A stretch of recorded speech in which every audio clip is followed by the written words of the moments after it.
Racontez-moi. Résistant, Aimé Boniface fut arrêté en 1943. Il connaîtra 20 mois dans des prisons et des camps de concentration nazis avant d'être libéré. Voici tout de suite la première partie de son témoignage.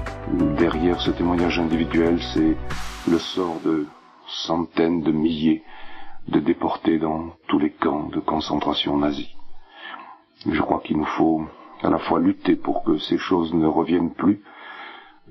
Savoir cela, je ne voudrais pas obséder les gens avec la tristesse de cet univers démentiel, mais je pense qu'aussi dans toute cette noirceur, tout cet orage, tout ce qu'il y a de lugubre, il y a aussi des éclaircies et peut-être, m'a-t-on dit, l'éclairage de la grâce de Dieu qui est venu me visiter au cœur de la détresse.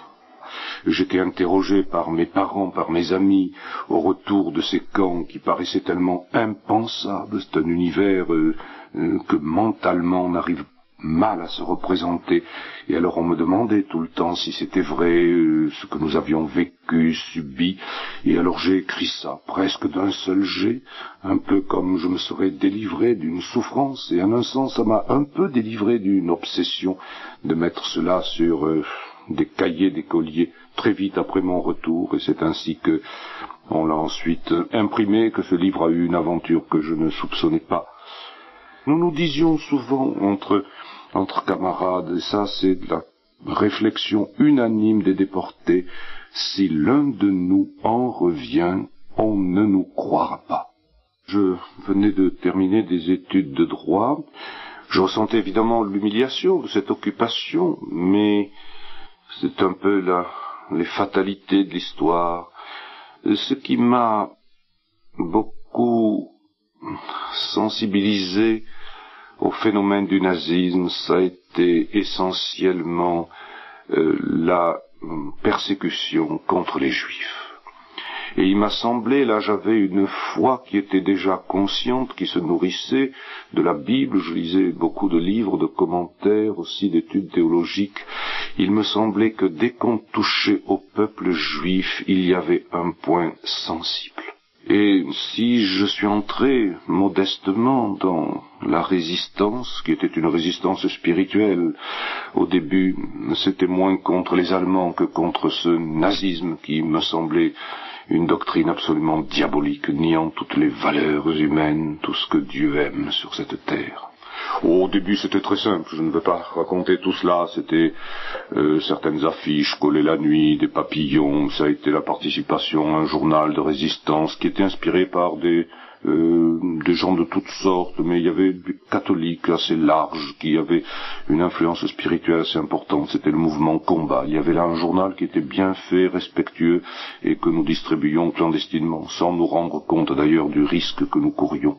Mon problème, ça a été pour beaucoup d'amis que nous avions à l'époque, ou de professeurs, le problème d'une résistance violente ou non violente. Ça, c'est vraiment la grande question qui nous était posée, car un moment est venu où j'ai pensé qu'il fallait participer au combat pour chasser les nazis de notre sol et pour qu'ils soient vaincus, mais ce n'est pas sans très grandes hésitations que je me suis engagé là-dedans, et en sachant que de toute façon nous aurions toujours besoin du pardon de Dieu, quelles que soient nos décisions. Ma décision a été qu'il ne suffisait pas de faire une résistance spirituelle ou autre en France. À ce moment-là, les maquis n'étaient pas véritablement organisés, mais de passer en Algérie pour m'engager dans les forces qui luttaient contre l'occupation. Et je suis parti avec un groupe par une filière qui était organisée d'ailleurs. Il y avait des étudiants en théologie de Montpellier qui organisaient cela, enfin qui participaient à cette filière, qui avait toujours bien réussi tous les 15 jours à travers les Pyrénées.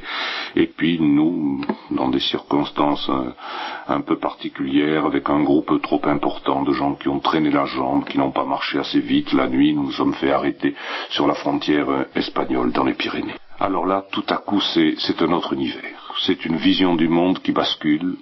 On a 20 ans, on s'en va vers la liberté avec un idéal. On ne savait pas ce qui nous attendait et tout à coup, c'est la prison. Alors, on est tout d'abord désemparés.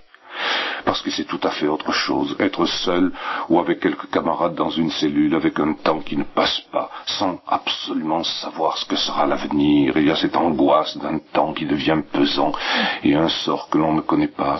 On se sent très désemparé, et à la fois, il peut y avoir une sérénité qui est donnée. On se réjouit de certains petits signes, de certaines amitiés, on se reprend à espérer. Ce serait trop long de tout raconter, mais je pense à cette cellule de Toulouse où nous étions 9 entassés dans une toute petite pièce et où j'avais réussi à sauvegarder ma petite Bible de poche alors que tout nous est pris à l'entrée de la prison, et c'était peut-être parce que nous n'avions pas d'autres sujets d'occupation que nous lisions la Bible, mais il n'y avait pas que cela. Très vite, des camarades m'ont dit « Mais raconte-nous, qu'est-ce qu'il y a dans ce bouquin ?» Et nous avons parlé du peuple juif, des promesses depuis Abraham, des déportations à Babylone, de ce qu'ont dit les prophètes, et des études bibliques, on peut dire, des lectures bibliques expliquées se faisaient avec des camarades qui n'avaient jamais ouvert une Bible. Quel que soit l'inconnu de notre vie humaine, nous appartenons à notre Seigneur. Si ma vie était une vie parfaitement chrétienne, Dieu seul peut le dire, mais en tout cas je sais que je pouvais vraiment dire à ce moment-là que Jésus-Christ était mon Seigneur personnel et mon Sauveur personnel. Et cela a été pour moi une très grande aide. J'avais déjà entendu dire certaines choses, mais évidemment je ne soupçonnais pas les horreurs du nazisme que je découvrirais plus tard. Compiègne, c'était encore, disons, un camp de prisonniers de guerre relativement dur, mais ce n'était pas les camps de concentration. Et tout de même là, c'est déjà ce temps qui ne passe pas, l'inconnu de l'avenir, la faim qui commence à nous tenailler parce que nous sommes jeunes et nous avons des corps qui réclament, et oui, puis c'était l'expérience de la captivité, la promiscuité, l'époux, les appels. Je pense que c'était beaucoup plus pénible pour nous d'avoir de la peine à communiquer. Bien sûr, recevoir des nouvelles, on s'inquiétait surtout ceux qui étaient mariés ou qui avaient une famille. Moi, je n'étais pas marié, j'avais mes tantes, mes parents qui s'occupaient de moi. J'étais moins en souci pour eux que je n'aurais souhaité que eux sachent où j'étais, car ils ne savaient rien. J'étais très inquiet pour leur angoisse. Ils me croyaient peut-être en Algérie ou en Espagne, et j'étais dans un camp de prisonniers en France. Aussi impensable que ce soit, presque tous les prisonniers réussissent à organiser des relations avec l'extérieur, et ça tient souvent du génie. Alors là, il y avait des tas de systèmes dont nous n'étions pas les inventeurs, mais enfin, on utilisait tous les trucs, c'est-à-dire, par exemple, des messages sur un papier. Quand il fallait se procurer du papier, il fallait se procurer un crayon, il fallait se procurer une ficelle, et puis il fallait attacher ça autour d'un caillou, et le soir, après la nuit tombée, lancer cela par-dessus les barbelés. Eh bien, il y a peut-être 3 sur 4 de ces messages qui ne sont jamais arrivés, mais il y en a bien 1 sur 4 pour tous les prisonniers qui ont fini par arriver, parce que des gens les ramassaient, les postaient.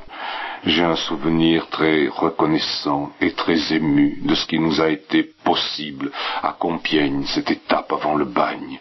Et nous le devons à toute une communauté chrétienne.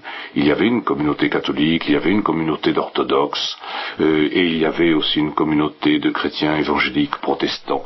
Là, nous avions le pasteur Euzé de Marseille, qui a été pour nous un guide et un grand frère, qui nous a beaucoup aidés. Tous les jours, on se réunissait pour un moment de prière. Nous avions, non pas une chapelle, mais une espèce de petite chambre qui nous était prêtée pour cela, avec quelques bancs. Nous avions un moment d'étude biblique, de prière, tous les matins.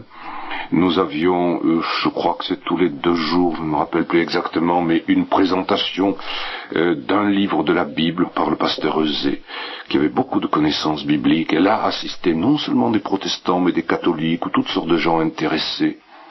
Nous avions un culte le dimanche, et dans la sobriété de cette salle, de ce dépouillement, de cette pièce d'un camp, avec les barbelés au dehors, avec les sentinelles qui faisaient les 100 pas, la parole de Dieu prenait un relief extraordinaire, et puis on partageait le pain et le vin de la scène. Toute notre sensibilité, mais notre foi profonde, au-delà de l'émotivité, était vraiment en communion avec le mystère du Christ qui a donné sa vie. Elle nous a rappelé que rien ne pourrait nous séparer de l'amour dont Dieu avait pris l'initiative en Jésus-Christ, et que les initiatives humaines ne pourraient jamais nous séparer de ce que Dieu avait fait une fois pour toutes, et de cette vie spirituelle à Compiègne qui a été très intense. Moi-même, j'en ai été fortifié dans ma vocation de consacrer ma vie au service du Seigneur, mais d'autres camarades ont reçu là aussi une vocation pastorale. J'en connais au moins 3 autres, et j'ai vraiment une très grande reconnaissance pour tout ce que nous avons reçu. Le pasteur Eusé, lui, ensuite a vécu jusqu'à la fin de la captivité en Allemagne, et les derniers jours il n'est pas revenu, mais il a semé une semence qui a été très bénéfique. Nous ne sommes restés que 2 mois à Compiègne, et ensuite nous avons été transférés en Allemagne. Nous étions entassés dans des wagons à bestiaux, et pendant 3 jours nous avons erré sans nourriture, sans boisson, et ne pouvant pratiquement pas nous asseoir par terre, avec un vague bassin pour faire nos besoins qui débordaient. C'était des conditions épouvantables où on se querellait quelquefois entre soi, parce que ça a été très dur. Il semble qu'il y avait là un génie de la mise en scène de tout ce système concentrationnaire. L'arrivée où on ouvre les portes à bestiaux, les portes des wagons à bestiaux, et où les prisonniers debout tombent sur le ballast, sont battus à coups de crosse, les chiens sont là qui vous mordent, et il a fallu partir à pied. Nous étions tous pieds nus, on nous avait fait enlever nos chaussures et faire 9 kilomètres à la nuit tombante dans une forêt où nous pensions que nous allions être abattus. Et puis arrivés, nous avons passé, au bout de ces 9 kilomètres, nous avons vu toutes sortes de militaires qui étaient des SS avec leurs casquettes arrogantes et leurs têtes de mort sur le revers de leur veste qui nous comptaient. Puis nous sommes entrés en passant par la porte d'un camp. On voyait toutes ces rangées de barbelés électrifiés, les projecteurs qui gardaient ce camp. Et puis nous avons été poussé comme un bétail qui était affolé, atterré sur une place de camp où il a fallu se mettre en rang, rester au garde à vous pendant très longtemps. Il y avait là plusieurs camarades qui tombaient par terre, il y avait des morts qui étaient par terre. C'était déjà une mise en scène extrêmement impressionnante. Nous avons vu des gens qui étaient enrayés, qui étaient donc des bagnards, et comme nous, semble-t-il, comme nous le devenions, et qui eux-mêmes étaient les aides des SS avec leurs schlag qui nous battaient, qui nous conduisaient. Et puis il a fallu passer aux douches, et il a fallu abandonner tout ce qui était nos pauvres paquets, nos pauvres trésors, nos vêtements. Nous avons été douchés, complètement tondus, et nous nous sommes retrouvés avec de dérisoires vêtements de clown, tout à fait changés. Il y a eu une volonté d'humilier l'homme. Nous n'étions plus un homme, nous étions un matricule. Alors ce conditionnement, ça a été toute la captivité des camps de concentration. Je suis resté 1 mois à Buchenwald même, et puis tout de suite nous avons été dirigés vers des commandos de travail qui étaient des petits camps à l'extérieur, qui étaient souvent soumis à un régime beaucoup plus dur encore que le camp de Buchenwald, parce que nous étions là livrés aux mains de capots qui étaient souvent des droits communs, des brutes qui auraient tué n'importe qui pour se faire bien voir des SS. Et alors je suis resté 20 mois comme cela dans 3 camps. Il y a eu Buchenwald, il y a eu Laura, où j'ai passé le premier hiver à 800 mètres d'altitude dans un climat très très dur, où on travaillait dans une carrière d'ardoise et on travaillait à creuser une usine souterraine qui était très secrète pour l'armée. On fabriquait les V1 et les V2. Et puis j'ai été à Mackenrode et à Osterhagen. Sur le plan physique, nous avons très vite épuisé notre résistance, et très vite nous avons senti le poids de la sous-alimentation, d'un travail qui était exténuant. Et puis quand l'hiver est venu, c'était un froid qui était très très dur à supporter, et physiquement nous avons beaucoup souffert, et nos camarades sont morts comme des mouches. Au bout du premier hiver, sur un convoi de 1200, il en restait à peu près 180 vivants au bout d'un premier hiver. On avait des vêtements qui étaient dérisoires, alors ceux qui pouvaient essayer de mettre des sacs en papier, mais on n'en avait même pas le droit. On essayait un peu de faire des mouvements dehors, mais c'était très difficile. On avait une espèce de crispation nerveuse sans arrêt pour lutter contre ce froid. C'est difficile d'expliquer cela, mais je pense que c'est un miracle que quelques-uns s'en soient réchappés, n'est-ce pas, physiquement, de notre convoi dont je suis revenu vivant. Nous sommes revenus à peu près 4% au bout de 2 hivers. L'appel nous jetait par terre dans la nuit de nos pauvres lits, de nos infâmes paillasses, où quelquefois on était dévorés de poux et de froid, et il fallait à 4h30, 5h du matin se lever, se remettre des vêtements quelquefois humides, mouillés, sans aucun feu, et avec un vague quart d'une boisson qui ne nous apportait pas grand-chose, et quelquefois subir des appels qui pouvaient durer au minimum une demi-heure, quelquefois 2 heures, tête nue, dehors, dans le froid, dans la glace, dans la neige. Et puis c'était le travail qui n'en finissait pas, avec la pioche, du travail de terrassement. Nous étions très sous-alimentés, et puis on rentrait le soir, il fallait ramener encore les outils, ramener les cadavres, et c'était vraiment la vie du bagne. Il y a une réaction de l'être humain qui se replie sur soi, qui est égoïste. On a faim, on ne pense qu'à soi et à se défendre, mais malgré tout, on ne peut pas enfermer l'être humain dans son égoïsme, et nous avions tant de peine les uns pour les autres, pour les camarades qui mouraient, qui disparaissaient, qui étaient battus. Vraiment, là, j'ai compris ce que voulait dire Jésus. Ne craignez pas ceux qui peuvent tuer le corps, mais craignez ceux ou celui qui inspire ceux qui peuvent tuer l'âme, car il y avait une volonté de dégradation de l'être humain, une volonté d'humiliation, d'abaissement, qui a été pour nous une très lourde souffrance morale. Bien sûr, nous étions des sous-hommes, Untermenschen, nous disait-il tout le temps, et il n'y avait qu'une race des seigneurs, et nous étions pire que du bétail. Là, je pense à beaucoup de camarades qui, comme on disait très simplement, perdaient le moral, alors cela perdait toute résistance. Je pense à tel ami qui avait tant lutté, qui n'en pouvait plus, qui est venu me dire un soir c'est fini, je ne rentrerai pas, je ne verrai pas ma femme. 2 jours après il était mort parce que il abandonnait toute lutte. Alors là c'est certain que notre foi chrétienne nous a beaucoup aidés dans cette lutte surhumaine, mais que certains qui n'avaient pas une foi chrétienne, qui avaient d'autres motivations humaines, humanistes ou politiques, qui savaient pourquoi ils étaient là et qui désiraient lutter, ont trouvé aussi une énergie et une ressource dans leur idéal. Il a fallu avoir la volonté de vivre. Il a fallu une volonté renouvelée, une volonté qui pourrait paraître surhumaine à certains moments, parce que dès que l'on s'abandonnait, mais alors dans les plus petits détails, et je ne sais comment faire comprendre cela, on risquait de lâcher le tout. Par exemple, il fallait lutter pour sa propreté, pour l'hygiène, alors qu'on n'avait rien, que quelquefois, pendant une longue période, nous étions privés de possibilité de nous tenir propres. Mais c'est à des détails comme cela que l'on manifestait la volonté de vivre. Si l'on avait on n'avait pas de chaussettes, on avait de vagues bouts de tissu dont on enveloppait ses pieds, qui étaient souvent mouillés par la neige mouillée, ou des gants, de vagues gants, parce qu'on manipulait des briques, ou toutes sortes d'outils qui nous entamaient quelquefois la peau, les mains. Eh bien, s'il y avait un trou, il fallait chercher à le réparer tout de suite, ne pas laisser s'agrandir, lutter pour tout détail.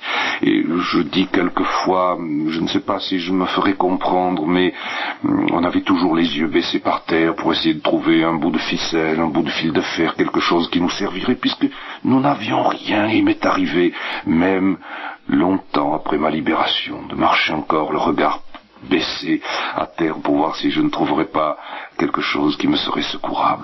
Alors ce sont d'infimes détails, mais à travers lesquels on peut discerner qu'il nous fallait une volonté de tous les instants qui ne se relâcherait pas quelques minutes. Ce dépouillement, c'était pas de la poésie, nous étions vraiment vidés de notre humanité, et il m'est arrivé à certains moments d'être à court même de de vie intérieure. Nous étions de pauvres êtres anéantis, vidés. J'avais même des absences de mémoire à certains moments.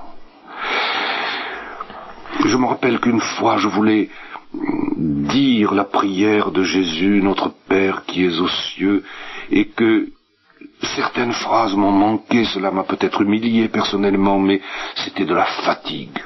Alors il y a cela qui était notre condition de tous les jours, et je crois qu'il faut comprendre à quel point nous étions arrivés à être exténués, vidés de nous-mêmes. Mais ceci étant dit, à certains moments, et je ne les évoque pas sans une émotion particulière, j'ai quelques moments très précis où nous n'étions que de pauvres hommes qui n'avaient peut-être que quelques heures à vivre en apparence, et où il m'a été donné de recevoir une espèce comme de flot de joie intérieure. J'ai été inondé par une certitude d'une présence, de l'amour de ce Seigneur dont j'avais appris à épeler dans le livre de la Bible tout ce qu'il avait fait pour nous et cette histoire merveilleuse qui donne un sens à nos vies. Mais il était là tout proche, il nous portait. Et alors à ce moment-là, que je vive ou que je meure, ma vie était belle parce qu'elle était aimée. Mais voyez-vous, cela nous était donné. Cela ne venait pas de nous. C'était vraiment la grâce. J'ai vraiment senti la soif de me venger. J'en ai honte, je dis quelquefois. Oui, la victoire des SS, c'est de réussir à semer dans notre cœur la haine et la vengeance. Ce serait cela. Je crois que là, nous nous trouvons devant le grand problème du pardon. Je dis cela parce que maintenant j'ai le recul du temps et je peux y réfléchir. J'y ai beaucoup réfléchi à la fin de la guerre. J'ai été amené à témoigner devant des tribunaux allemands. J'ai beaucoup réfléchi à ce problème du pardon et je n'ai pas grande théorie à formuler ou conseil à donner à d'autres, sinon qu'il nous faut beaucoup d'humilité. Je suis persuadé que Dieu nous demande de pardonner, que dans nos cœurs il y a, dans certains cas extrêmes, des désirs de vengeance qui sont bien naturels, des réactions qui sont humaines, mais que nous devons quand même, regarder essentiellement à celui qui a été capable de ce dont, je crois, nous ne sommes pas capables, c'est-à-dire au moment même où il était crucifié. Il a dit, Père, pardonne-leur. Et alors à cause de cette parole, et parce que cette parole a été vécue sur la croix, nous pouvons nous aussi demander la grâce de le répéter. Je crois que cette grâce nous est donnée. Mais voyez-vous, ça ne vient pas de nous, de notre cœur naturel, ou en tout cas ça vient d'un cœur visité par la grâce du Seigneur. En définitive, ce n'est pas nous qui jugeons. En définitive, c'est vrai qu'ils ne savent pas ce qu'ils font. Ils ne savent pas à quoi ils s'attaquent. Ils ne savent pas ce qu'ils démolissent quand ils détruisent une vie humaine, quand ils méprisent une vie humaine. Dieu seul a cette lucidité. Et la puissance du péché, la puissance du mal, est-ce que justement ce n'est pas d'être aveuglés sur ce que nous croyons faire ou ne pas faire? Nous ne savons pas. Et c'est vrai qu'en fin de compte, ils ne savent pas ce qu'ils font. La responsabilité de l'homme est toujours engagée, mais dans quelle mesure c'est Dieu qui, en définitive, en jugera? Nous sommes responsables, nous devons répondre à Dieu, mais c'est dans la mesure où nous entendons sa parole, où nous connaissons sa loi, que nous sommes responsables. Mais je pense que nous avons à lutter contre le mal. C'est la dignité de l'homme d'être avec Dieu pour faire la volonté de Dieu et faire reculer le mal chaque fois qu'il peut. Je me serais mal fait comprendre si j'avais laissé penser que les nazis seuls étaient des pécheurs ou des coupables. Je pense que même le nazisme, avec tous les éléments mauvais que l'idéologie politique a trouvés, habite dans le cœur de tous les êtres humains. Cette espèce d'égoïsme monstrueux, d'orgueil, de soif de jouissance, de la souffrance des autres, ça c'est pas du tout une exclusivité nazie, et que nous avons à nous mettre en garde contre tout ce qui est contraire au plan de Dieu dans ce domaine-là. Mais évidemment, le nazisme a trouvé un terrain favorable pour que toute cette tendance au mal puisse à un certain moment éclore et porter des fruits monstrueux. Nous avons tous besoin du pardon de Dieu, mais il nous est offert.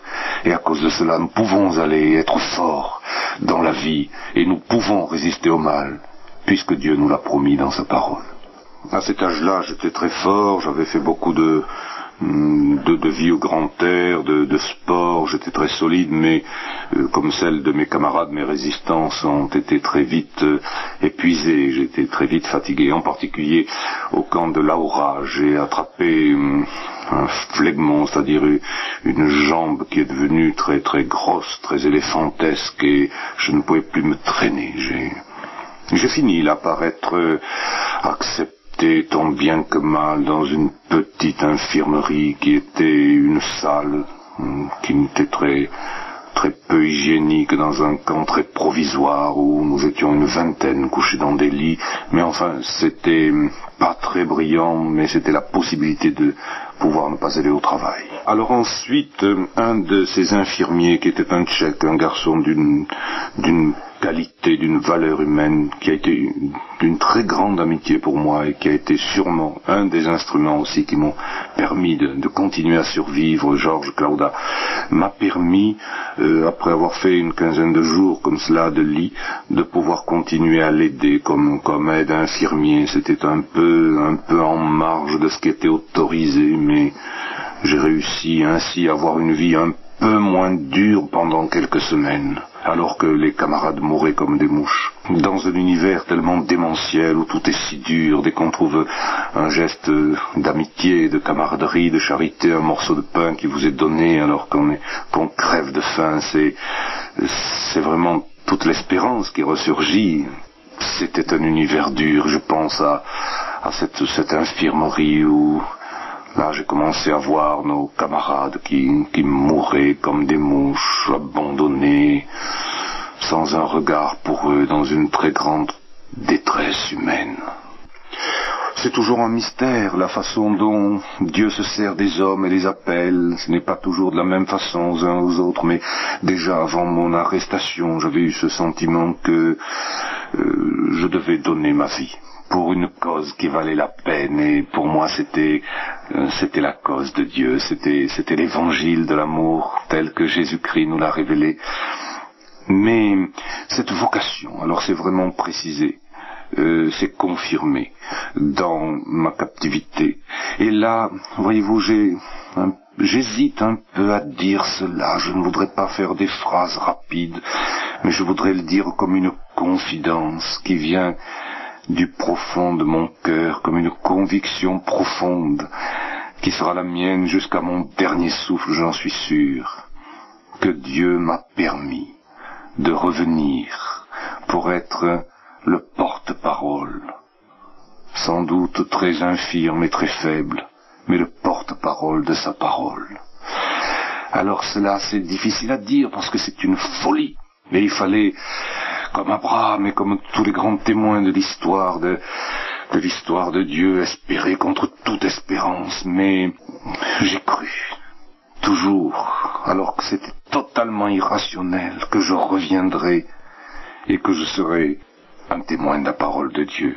L'homme est à l'état naturel un loup pour l'homme, mais dans les conditions où nous vivions, il y avait là une terre d'élection, je dirais, de la haine et de la méchanceté.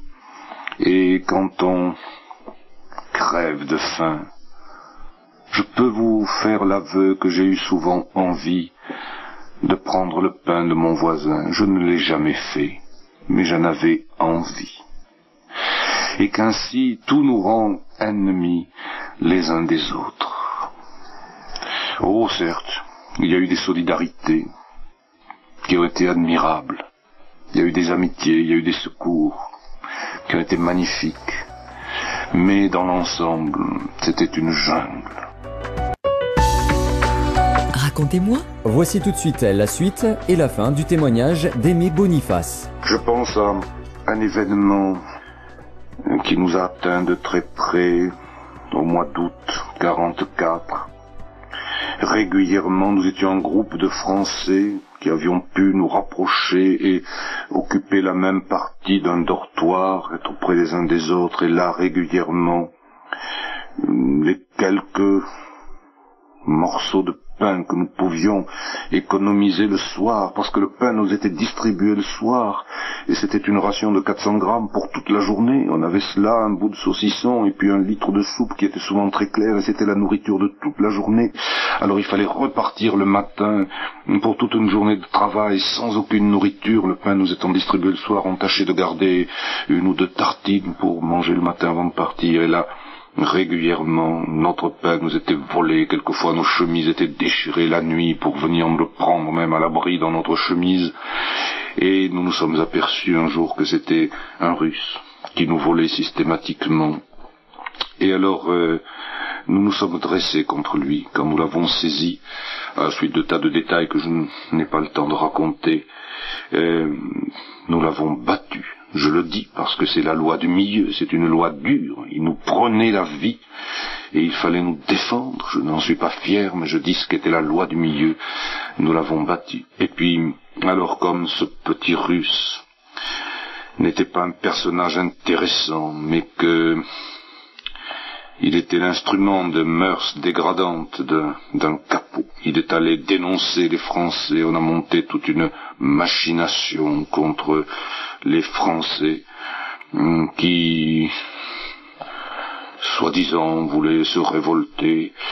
Et alors là, ce capot qui voulait montrer qu'il était quelqu'un qui devait être craint, a parlé de nous au SS, et le soir, quand nous sommes rentrés du travail, nous avons été appelés sur la place d'appel où tous nos camarades étaient réunis. On nous a appelés par nos numéros matricules, et nous devions subir chacun 10 coups de schlag. La schlag, c'est le terme allemand pour désigner le bâton avec lequel on frappait, et souvent c'était un caoutchouc, c'était une pièce de métal, de plomb qui était entourée de caoutchouc, c'est-à-dire qu'il y avait une certaine souplesse mais qui frappait très fort. Alors là, il fallait se mettre le derrière nu sur un tabouret, la peau bien tendue, et ce sont nos camarades qui ont dû les uns après les autres nous frapper. Et je me rappelle que nous avions décidé entre nous que nous ne crierions pas, mais c'est une douleur intolérable qui vous parcourt. On tient une fois, 2 fois, 3 fois, et puis enfin nous avons réussi à ne pas crier. Nous avions une espèce de petite fierté devant les autres à ne pas crier. C'était une façon de dire que on pouvait nous briser les chairs, mais on ne briserait pas notre volonté de résistance. Nous avons dû aller porter des troncs qui étaient très très lourds, courir au risque de ne pas pouvoir y arriver. Nous étions frappés par les SS, et puis nous avons été enfermés dans une salle le soir, et là, par toute une sorte de machination. Je pense qu'il est difficile de faire comprendre à ceux qui n'ont pas vécu cette atmosphère des camps, les Russes, certains Russes, parce que certains des Russes étaient nos camarades et nos amis, mais certains Russes, certains voyous Russes se sont montés contre nous et se sont promis entre eux de nous tuer quand nous aurions fini notre travail de punition, notre travail de charrier les troncs et de les scier. Et nous entendions derrière la porte la haine de ces Russes qui devaient nous tuer. Là, je n'ai jamais compris comme à ce moment-là l'intensité, la densité de la croix lorsque tous les adversaires de Jésus crient contre lui leur haine. Je crois que c'est dur de mourir dans certaines circonstances de souffrance physique, mais mourir quand on a le sentiment que on est un objet de haine poursuivi par la haine des autres, ça c'est une de mes expériences les plus tragiques. Ce temps de travail de bois, de sciage de bois a duré à peu près 3 heures. Nous étions très très très inquiets au début, très angoissés. Nous avions une espèce de peur physique qui nous venait aux entrailles. Et puis, petit à petit, dans ce groupe où nous étions désemparés, nos minutes étaient comptées. Dès que la porte s'ouvrirait, ils allaient sauter sur nous, nous tuer à coups de pioche, enfin une façon inimaginable de souffrance. Alors là, il y avait un camarade qui était catholique, un catholique, je crois, profond, qui priait tous les jours, qui était profondément convaincu.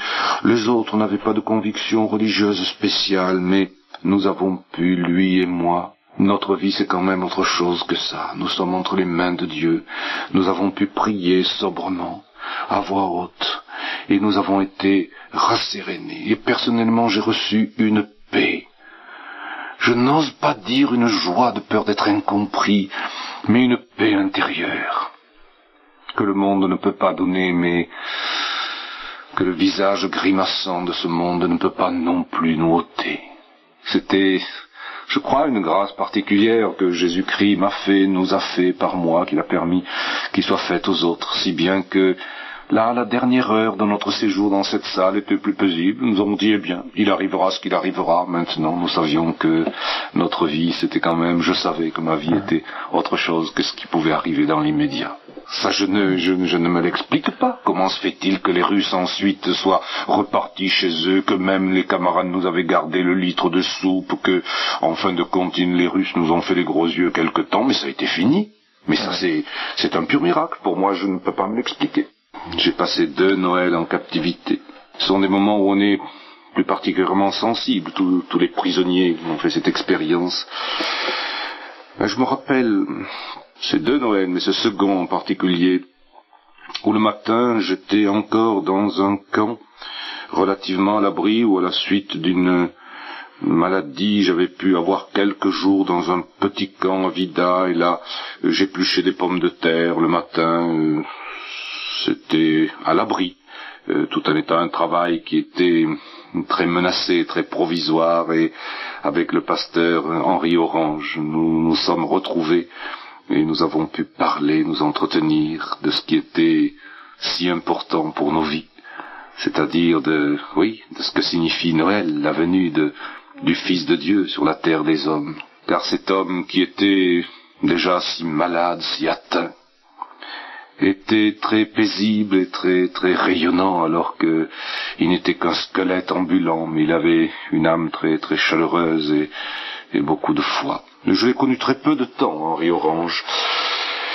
Et puis alors ensuite, j'ai été appelé vers 11h au midi, et on m'a dit qu'il fallait que je parte. Et alors nous avons été avec quelques-uns placés dans un camion qui nous a amenés. Il faisait très froid, il y avait de la glace dehors, et nous avons traversé de petits villages de cette Allemagne alors, car quand on vit dans les camps, on a très peu de contact avec la vie civile, et nous étions tout émus de voir aux fenêtres les bougies ou les sapins de Noël comme il y en a en Allemagne. Et je me rappelle aussi, en traversant de ces villages, peu après, un bruit qui emplissait le ciel d'une formidable armada qui venait bombarder l'Allemagne. Il y avait peut-être 2000 bombardiers américains ou anglais qui étaient là comme un fleuve d'acier étincelant dans ce soleil, cette journée, ce ciel si cristallin. Et puis au bout d'un moment, on a entendu toutes ces bombes qui venaient apporter leurs cadeaux de Noël de guerre aux Allemands. C'est cela l'ambiguïté de notre histoire humaine. Et puis ensuite, alors nous sommes arrivés dans un camp, à notre effroi. Alors que nous pensions qu'on nous ramenait dans le camp de Mackenrode où nous étions, nous sommes allés au camp qui avait le plus mauvais renom, Osterhagen, ce qu'ils appelaient en allemand un Straflager, c'est-à-dire encore un camp de punition, comme si le régime normal des camps de concentration n'était pas suffisant. Il y avait encore un camp d'extermination plus grand. Et nous sommes arrivés dans ce camp, nous avons vu des êtres sales, livides, qui n'étaient plus des hommes, qui nous ont accueillis, alors que les quelques-uns qui arrivions, nous avions eu quelques journées de repos, nous avions pu nous laver, nous avions pu nous nourrir un peu mieux. Nous étions tellement différents d'eux, nous avons été accueillis dans ce camp où j'ai passé les 3 derniers mois de ma captivité. Mais c'était Noël. C'était Noël et alors, avec quelques camarades, nous avons retrouvé des camarades d'anciens convois, nous nous étions retrouvés là, nous avons pu nous rassembler là, en cachette, clandestinement, dans les lavabos, dans ce qui servait de lavabo, de WC, de ce petit camp qui ne contenait que 2 baraques. Et là, avec d'autres amis chrétiens, des amis protestants, des amis catholiques, il y avait un prêtre, le père Amiot, nous avons pu, de mémoire, retrouver les paroles de l'évangile de Noël. Nous avons prié et nous avons exprimé les uns et les autres comme nous pouvions, maladroitement, un de nos camarades faisant le guet à la porte pour ne pas être surpris par les capots ou par les SS, nous avons apporté à Dieu, à Jésus-Christ, l'aveu de notre misère, la demande de son secours et en même temps la confiance dans sa présence. Oui, certes, Noël de guerre, Noël de camp de concentration, mais Noël où, à travers l'humilité de la parole reçue ce jour-là, nous avons eu le sentiment de la présence de Dieu. Noël, ce ne sont pas des repas, ce ne sont pas des fêtes, souvent mondaines. Noël, c'est que Dieu est venu quand même dans ce monde. Oui, l'homme est un loup pour l'homme. Les autres, c'est l'enfer, comme a dit Sartre. Mais les autres, quand Dieu n'est pas là, c'est l'enfer. Mais Dieu n'a pas pris son parti de cela. Il est venu quand même. Et je crois que je n'ai jamais tellement senti la vérité de Noël que dans ce dépouillement. Bien sûr, Noël, Pâques, tout cela n'avait de sens que dans notre vie intérieure, personnelle ou dans les conversations que nous pouvions avoir, car il n'y avait aucune possibilité de vie religieuse dans ces camps, et il n'était pas question d'essayer, de tenter d'avoir quelques manifestations publiques que nous aurions tout de suite été condamnés à mort par les SS. Mais ça jouait beaucoup dans, comment dirais-je, notre rythme du temps, de savoir que dans l'Église universelle, à travers le monde, on célébrait la naissance de Jésus, on célébrait la mort, la résurrection de Jésus. Cette pensée de la communion de l'Église universelle, du peuple de Dieu, nous a beaucoup aidés. Et alors, nous nous sommes acheminés à travers des temps extrêmement difficiles, où l'on comptait les jours, où vraiment chaque jour suffisait sa peine, et sa peine était lourde, on ne savait vraiment pas si on subsisterait le lendemain. Petit à petit, on s'est acheminé vers Pâques. Je ne sais pourquoi, depuis quelques mois, je m'étais donné ce rendez-vous de Pâques comme une espèce de terme. Il fallait atteindre ce 31 mars 1945.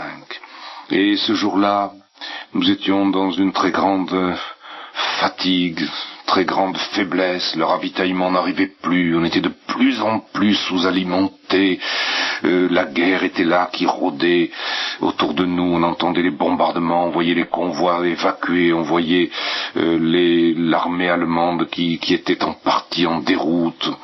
Nous pensions qu'à la libération, nous serions tous liquidés. D'ailleurs, nous n'arrivons pas encore à comprendre comment les SS n'ont pas réussi à nous liquider tous au moment de la libération, car ça a été même l'ordre de Himmler, au dernier moment, n'est-ce pas, de liquider tous les détenus qui avaient vu trop de choses et qui ne devaient plus être des témoins des horreurs qui s'étaient passées.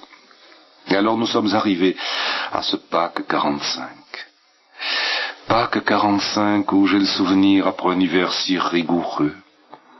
C'était donc le 31 mars ou le 1er avril que nous avons vu, même dans la nature, quelques bourgeons qui éclataient, quelques primes verts, quelques fleurs, une herbe qui reverdissait, comme un sourire de Dieu, comme une présence fraternelle de ce que François d'Assise avait compris dans cette communion avec la nature, presque, qui est voulue par Dieu, car tout avait été créé bon, et c'était comme une parabole, le renouveau de la nature.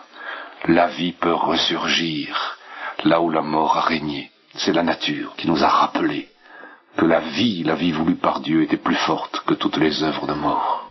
Nous vivions très isolés, très coupés du monde, nous n'avions aucune nouvelle, sinon de fausses nouvelles, mais là, après Pâques 45, nous avons discerné les signes annonciateurs de la défaite des armées allemandes. Par la nervosité qui s'emparait des soldats, les convois de réfugiés, les bombardements de trains tout proches de chez nous, et on sentait que quelque chose se préparait. Nous pensions que nous serions exterminés. Nous ne savions pas ce qui allait se passer, mais qu'il y aurait peut-être une possibilité d'être rescapés. Nous avions cette espérance contre toute espérance. Personnellement, j'ai toujours cru que je reviendrais, et en même temps, c'était, aux yeux des hommes, c'était une folie de penser cela. Alors un jour, nous ne sommes plus allés au travail. Alors ça, c'est déjà extraordinaire, quand on est bagnard, ne plus aller travailler. Et puis ça a duré un jour ou deux, puis on nous a rassemblés, et nous sommes partis, tout le camp. Nous sommes partis en convoi, évidemment très gardés par les SS, avec des fusils, les chiens, et nous sommes partis sur la route à pied. Nous sommes allés coucher dans un petit camp, nous avons retrouvé d'autres camps, d'autres commandos qui se sont joints à nous, et une longue file de détenus est ainsi partie sur le cachet ou sur le bord des routes. Mais les déportés étaient ainsi évacués en convoi devant l'avance des armées alliées. Alors, au bout d'un certain temps, toute cette Allemagne qui était assiégée à l'est par les armées russes, à l'ouest par les armées alliées, il y avait des gens qui fuyaient dans tous les sens, et des convois de déportés qui aussi allaient un peu dans tous les sens. Ensuite, au bout de 3 jours de marche, où il y a eu quelques traînards qui ont été exécutés parce qu'ils ne pouvaient pas suivre, nous sommes montés dans des wagons, on nous a entassés dans des wagons de chemin de fer, et là nous étions sans ravitaillement pratiquement, exténués, n'ayant plus de force pour nous traîner. Et j'ai le souvenir, un peu la hantise de ces longues heures où ces convois roulaient dans la campagne. Je me rappelle, nous avons traversé Magdebourg, on a su que c'était Magdebourg à cause du nom de la gare. Magdebourg qui était des ruines fumantes. Interminablement, nous étions accablés de fatigue et de faim. Et j'ai vu, à n'en pas croire mes yeux, des SS qui étaient en train d'arracher nerveusement les insignes de leur grade, ou bien la tête de mort qui est l'insigne sur le revers de la veste qui est l'insigne des compagnies SS. Ils arrachaient tous leurs insignes, ils ne gardaient que des vêtements militaires anonymes. Et alors là, j'ai compris que ça devenait extrêmement sérieux. Pour qu'un SS renonce à ce qui le différencie des autres, ce qui est l'insigne de sa dignité dans la hiérarchie du système nazi, c'est que vraiment les événements basculaient très vite. Alors j'ai secoué mon camarade espagnol avec lequel nous avions tant partagé tous ces derniers mois, qui était comme un frère avec moi, et je lui ai dit, écoute, il faut maintenant se sauver. C'est le moment ou jamais. En effet, la porte était entr'ouverte, les sentinelles n'étaient plus là, ne faisaient plus les 100 pas devant les yeux. Nous avions quelques instants, après tout ce que j'ai appris par la suite sur ce qui s'est passé, me montre bien que c'était la minute de ma vie. À ce moment-là, j'ai pensé que nous pouvions partir, qu'il fallait en profiter, mais j'ai été confirmé dans ce jugement plus tard, parce que tous les camarades qui sont restés là, parce qu'ils n'avaient plus la force de se lever, ils n'auraient plus eu la force de marcher, ils étaient exténués, ils ont été assassinés dans le train. Et alors, nous n'étions pas seuls, d'autres aussi ont trouvé que c'était la seule solution possible à ce moment-là, et nous sommes partis. Amaro était sceptique, je lui dis il faut absolument partir, mais c'était risqué gros.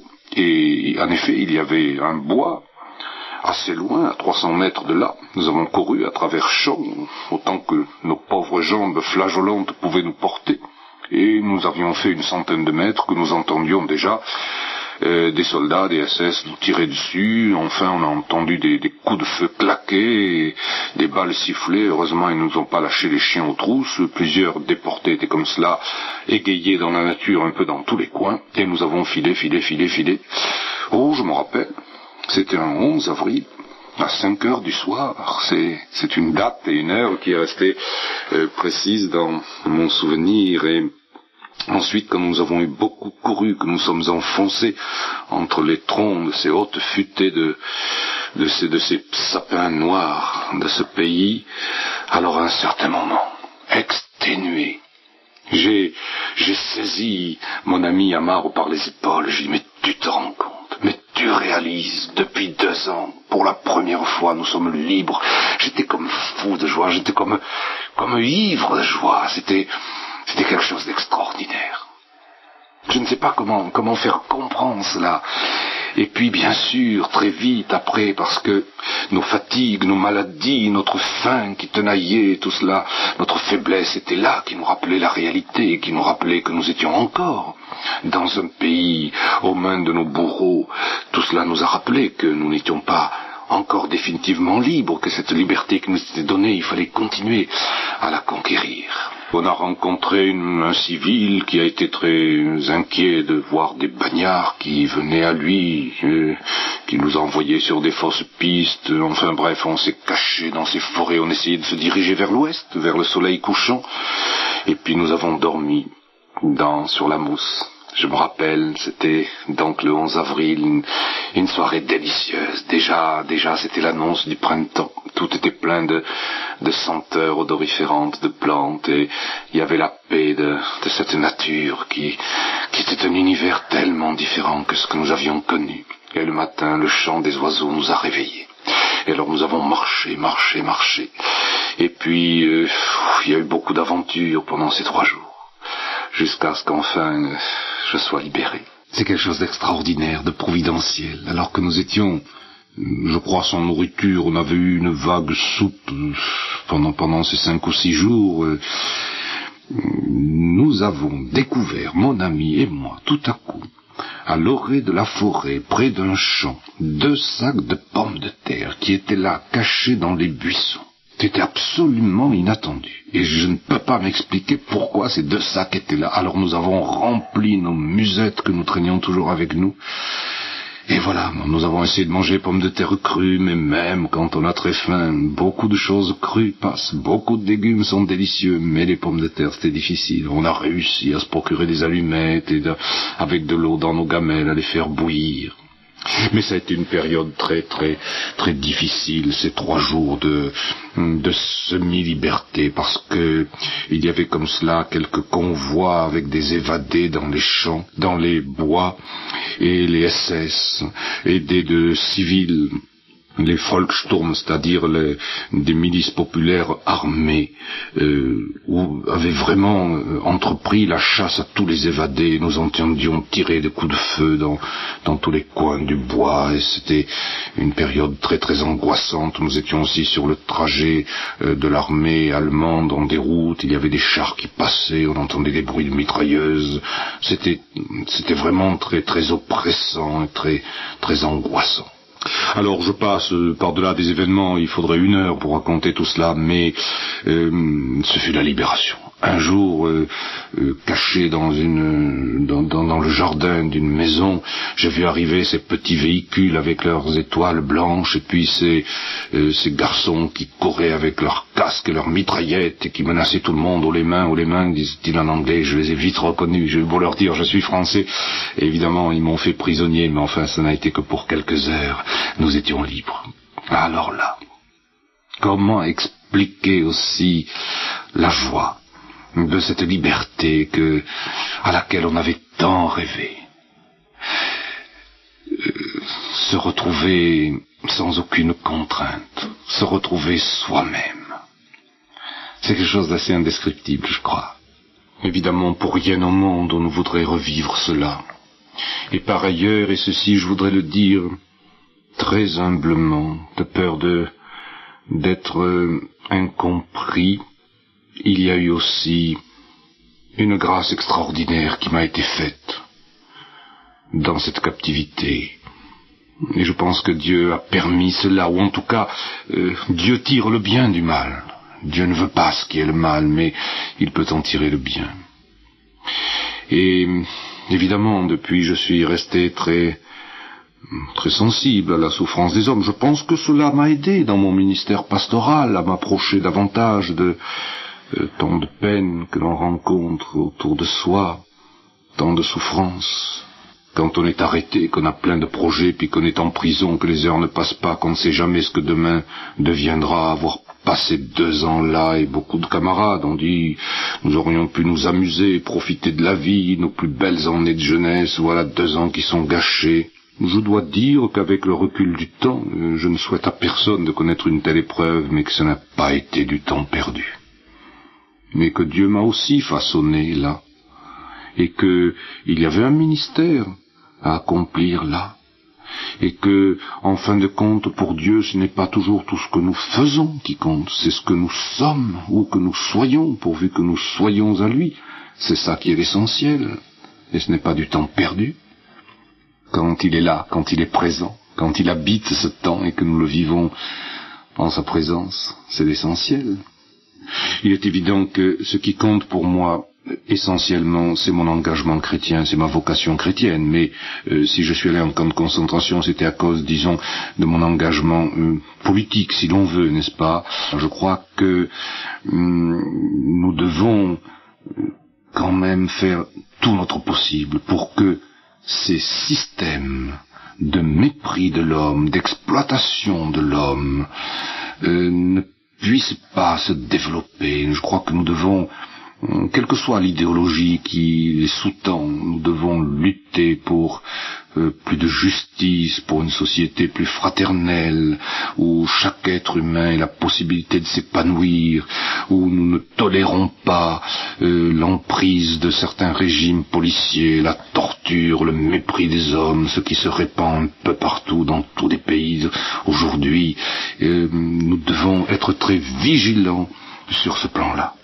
Ça, je crois que c'est un aspect qui vient de notre épreuve et de notre expérience de la dernière guerre et du nazisme qu'il ne faut pas méconnaître. Je ne voudrais pas non plus majorer ce que peut être l'espérance politique dans ce monde. Je crois qu'il faut tout faire pour lutter pour plus de justice, pour que les hommes s'épanouissent davantage dans ce monde, mais pour la fraternité de la cité humaine. Mais la cité humaine est une cité provisoire, et j'attends la cité qui a des fondements définitifs.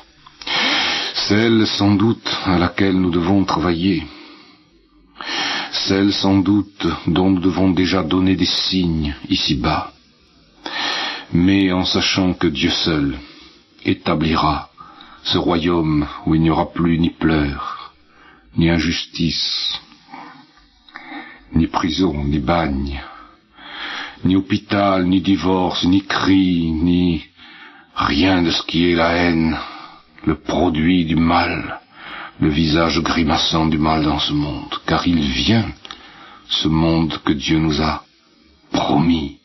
Il vient, ce royaume, il est préparé. Il est déjà là, quand nous prenons au sérieux la parole de Christ et quand nous sommes en communion avec notre Seigneur. Il est déjà là. Nous devons donner des signes, mais il sera établi dans sa plénitude. Et tout œil ne le verra que lorsque Dieu en décidera ainsi. Mais c'est, en fin de compte, mon espérance définitive, celle qui sous-tend de façon certaine toutes les espérances provisoires pour une vie dans ce monde qui doit être moins mauvaise. Nous n'avons pas à être passifs. La foi n'est jamais quelque chose de passif. La confiance dans ce royaume qui vient n'est jamais quelque chose de passif. Je suis frappé par tous les verbes actifs qui sont dans l'Écriture. Levez-vous, viens, allez, combattez, luttez, espérez. Nous sommes toujours incités à prendre notre part. En fin de compte, ce n'est pas nous qui faisons ce royaume, mais notre confiance est une confiance active dans ce monde. J'ai souffert, mais tant d'êtres souffrent. Il y a tant d'autres formes. Il y a tant d'enfers. Il y a tant de cercles de désespoir qui ne sont pas forcément ceux d'une captivité aussi cruelle soit-elle. Mais je crois que c'est cela notre espérance, et c'est cela le signe de la présence de Dieu parmi nous, que l'amour puisse être plus fort que la haine, Et en fin de compte, ce sont les armes de lumière qui sont les plus fortes. C'est l'amour, c'est mon espérance. On ne fait rien sans l'amour. C'est la seule chose qui demeure.